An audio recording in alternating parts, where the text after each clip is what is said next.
Hello everyone. In this video we are going to take a look at the piece of UFO or UAP related news. Some of you may have heard of the Skywatcher initiative. The group bearing the name includes former military personnel from pilots through equipment operators and finally alleged psionic assets as they are called. Their objective is to try and summon UFOs and record them using multiple sensors in order to obtain as much data as possible and make it available for studies. It is spearheaded by Jacob Barber, a whistleblower with claims to be a first-hand witness to and a participant of a UFO crash and retrieval program. A few months ago we saw the Part 1 video released by the group, which outlined their mission, activities and presented the first scarce images and presentations depicting their observations. The overall reaction of the UFO community was lukewarm, to put it mildly, as we have not really seen that much in the video back then.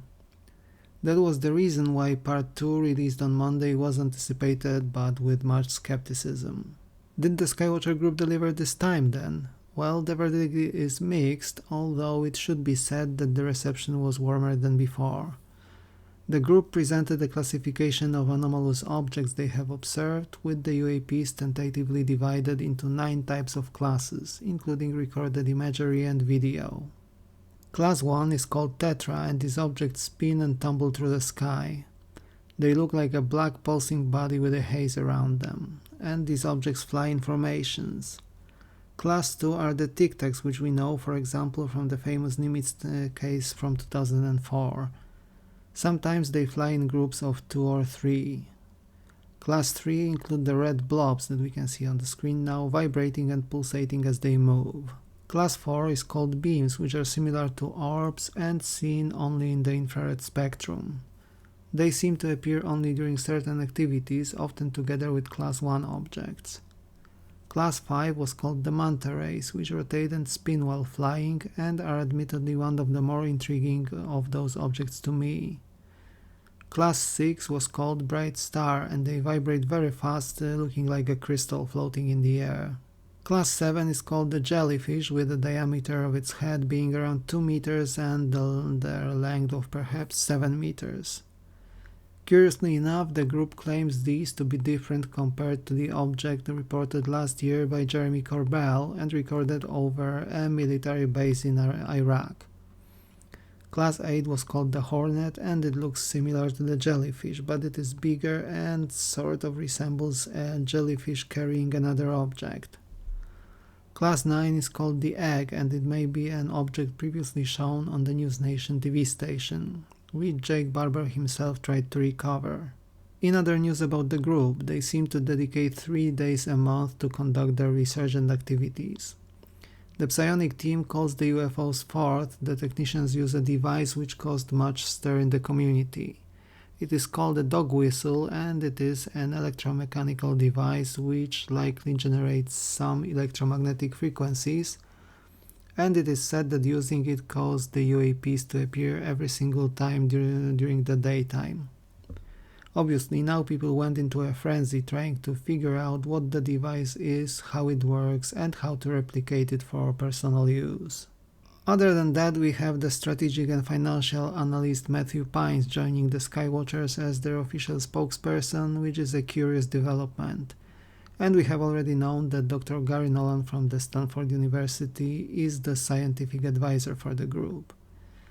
The activities also involve Alex Klock, who's heavily involved with the SALT conference intended for high-caliber Wall Street investors, and Marik von Rennenkampf, a journalist involved with UAP topics. It would seem that the group attracted some heavy-hitting attention and has obtained sponsorship from generous and wealthy private actors as well. This fact is the source of promise after all. It is the money that keeps the world go round, equipment and maintenance cost, and so on. On the other hand, many people suspect nefarious intentions behind the involvement of private capital trying to lay their hands on off-world technologies. While it is claimed that the group and their intentions are peaceful, they are also claimed to be able to coax the UAP to land and being possibly intercepted, raising a lot of suspicion. The same mixed reaction touches the actual purpose of the group, with some UFO enthusiasts saying that the group is a bona fide research unit trying to figure out what it is that frequents our skies and for what purpose. Skeptics point out that Jake Barber has previously defended the US government and its approach to the UAP issue and disclosure, which makes some people think and say that the group muddles the water and carries out a psyop intended to veer disclosure efforts off course and add a touch which makes UFO look ridiculous once again. What about the objects themselves? Some of the material presented looked quite interesting to me. First and foremost, the TikTok clips and photos. The elongated objects match reports from people who had sightings across the world and sometimes posted their photos and videos on the internet. The objects displayed sudden altitude changes, not unlike those described by Commander Fravor during his Nimitz encounter in 2004. The objects were also told by the Skywatcher group to be able to jam helicopter systems. The jellyfish UAP were told to approach the equipment and the group uses and are encountered very frequently. On the other hand, some people argue that the videos of the jellyfish objects look like balloons, and I can totally see why people say that. The videos are dubious simply because of how the objects look in them. In general, some of those objects look in the videos like balloons of various shapes, forms and sizes. But there is also the issue of altitudes. The objects are quite high for being just balloons carried around by the wind. The possibility of electromagnetic interference would also mean that these are not just balloons, and we are dealing with something far stranger. As you can see from this brief overview, this video is a mixed bag in some ways, but I think it was definitely better than the first part. I keep my judgments open, and as I am not entirely convinced to the actual anomalous nature of the objects presented to the public, but it got me much more interested than I was before the video was published and left me awaiting part 3.